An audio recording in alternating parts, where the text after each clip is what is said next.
Dan yang kedua, min bab agar kita yakin bahwa mereka orang-orang yang tidak mengikuti manhaj ahlus sunnah wal jamaah seakan-akan mereka mempunyai dalil yang kuat. Namun pada hakikatnya hujah-hujah mereka sangat lemah kabaitil ankabut. Seperti Allah sifatkan di dalam surat Al-Ankabut, wa inna auhanal buyuti apa? Bahwa sungguhnya yang paling mudah rusak dari rumah-rumah itu adalah labaitul ankabut, adalah rumah dari laba-laba. Dan jika antum melihat rumah laba-laba, tinggal membawa sapu, maka rumah itu langsung rusak. Dan begitulah dari hujah mereka, dan begitulah dari syubuhat mereka. Mereka akan berputar-putar dengan makna lugawi. Aku orang Arab, lebih faham dari kamu wahai Ajami, Andalusi, Al-Bandunji. Seperti itu. Mutar-mutar dari segi lugah, mutar-mutar dari segi apa saja. Padahal mengi'rab tidak mengetahui i'rab dan sebagainya. Maka kita masuk kepada metode mereka yang pertama dari penyebaran syubhat mereka. Uslub mereka di dalam memberikan syubhat kepada ahli sunnah, mereka tahu bahwa ahli sunnah mengatakan Allah akan dilihat di hari kiamat kelak. Dan ini bahkan kenikmatan yang besar bagi kaum muslimin di hari akhirah, terutama di surga. Maka mereka mengetahui keadaan ini.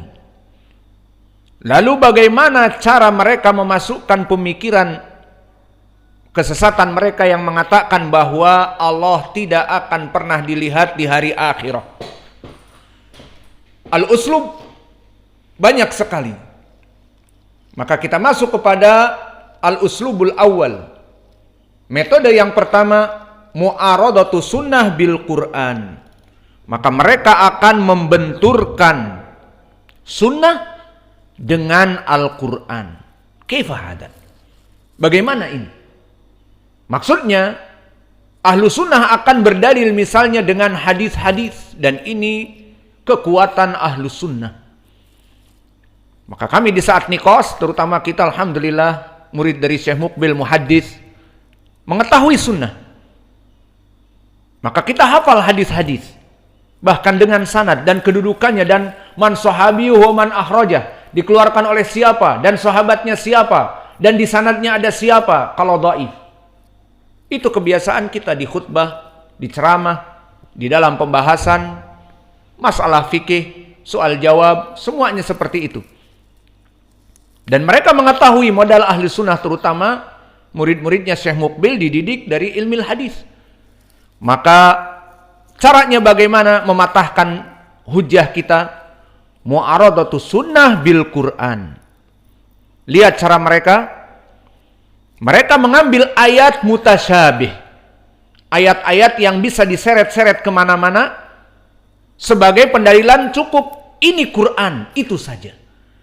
Maknanya sesuai yang dia inginkan, tidak sesuai dengan yang dia inginkan, terserah. Not matter.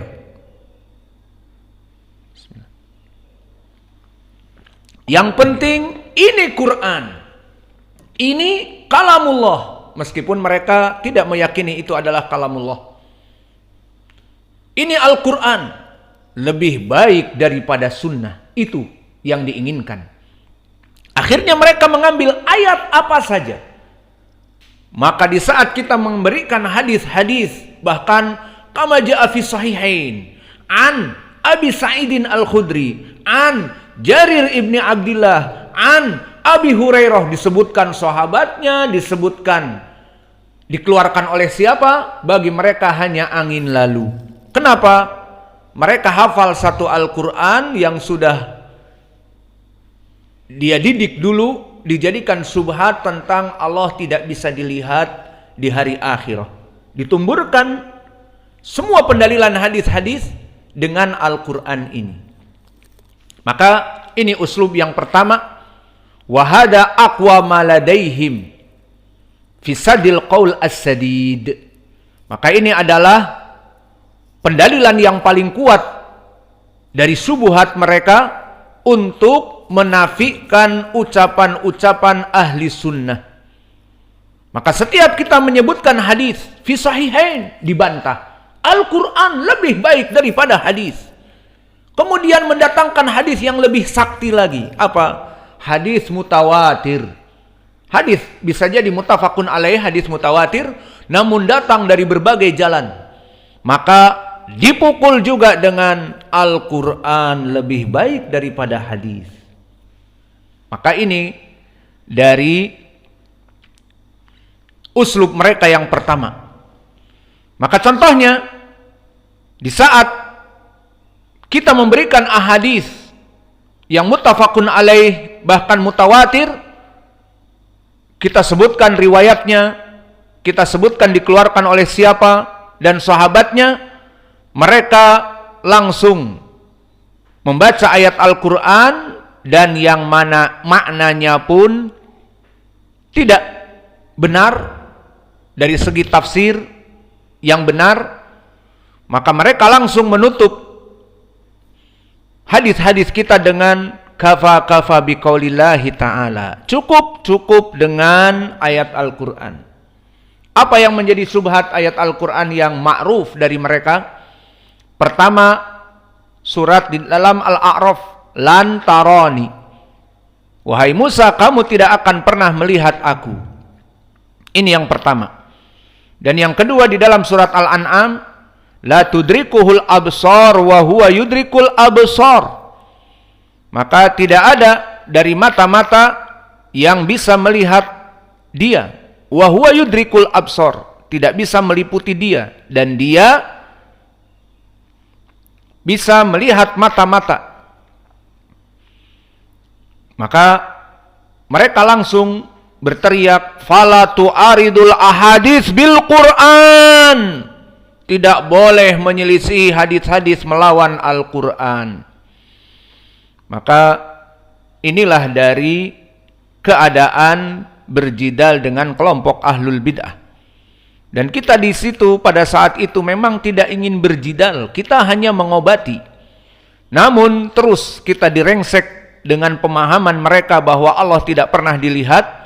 Akhirnya kita, ya akhi, ja'afil hadis. Seperti itu, bukan memang tujuannya untuk berjidal.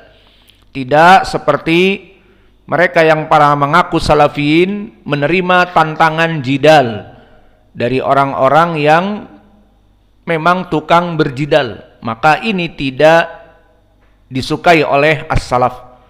Dan bahkan sebagian salaf mengatakan tidak boleh. Karena jidal tujuannya adalah untuk mencari siapa yang menang dan siapa yang kalah, bukan mencari kebenaran.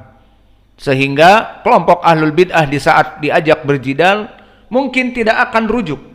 Dan bahkan yang keteteran kelompok ahlus sunnah karena mereka menghalalkan segala cara. Akan didatangkan hadis-hadis dari kepalanya, akan didatangkan tafsir-tafsir ayat yang tidak nyambung tapi datang dari kepalanya, maka seperti itu. Dan dipersaksikan oleh orang lain, dan dia mempunyai uslub nanti, uslub mengejek. Lihat, gak bisa jawab, lihat, kalah kan? Seperti itu. Mereka mempunyai buku pintar melawan Wahabi, buku pintar jidal lawan Wahabi misalnya. Maka mereka mempelajari seperti itu. Bukan mempelajari mana dalil yang benar kita ikuti. Sami'na wa ata'na. Bukan. Tetapi mencari siapa yang kalah, siapa yang menang, dan sebagainya. Maka jidal di dalam ahli sunnah tidak diperbolehkan. Adapun di sini kita tidak melaksanakan jidal, bahkan kita menolong agama Allah dengan nasihat kepada mereka. Maka dari sini kita mengetahui bagaimana uslub yang pertama dari mereka. Lalu bagaimana kita bantah pada saat itu? Maka kita bantah ucapan mereka yang mengadukan Al-Quran dengan sunnah, seakan-akan Al-Quran yang ada pada mereka tidak sama dengan hadis-hadis yang kita sebutkan, tidak selaras. Maka kita katakan jawabannya, ya akhi, nahnu ma'murun bittiba al-kitab wa sunnah ma'an. Wahai saudaraku, kita diperintah untuk melaksanakan apa yang ada di Al-Quran dan sunnah bersamaan. Tidak Al-Quran saja berkesendirian dan memisahkan hadis berkesendirian, tidak. Maka oleh sebab itu Allah berfirman di dalam ayat Al-Quran di surat Al-A'raf, ittabi'u ma unzila ilaikum min rabbikum wa la tattabi'u min dunihi awliya qalilan ma tadhakkarun. Maka ikutilah apa-apa yang diturunkan oleh Allah kepada kalian. Apa yang diturunkan oleh Allah kepada kalian? Pertama, Al-Quran.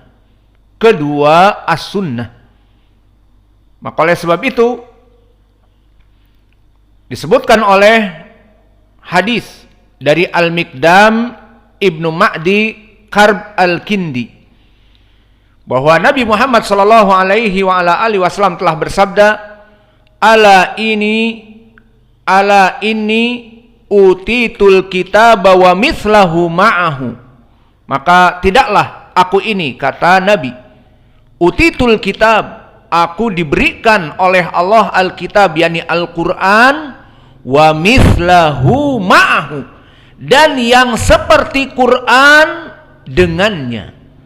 Maka apa yang diinginkan dengan wa mithlahu ma'ahu dan yang seperti Al-Quran dengannya bersama adalah As-Sunnah.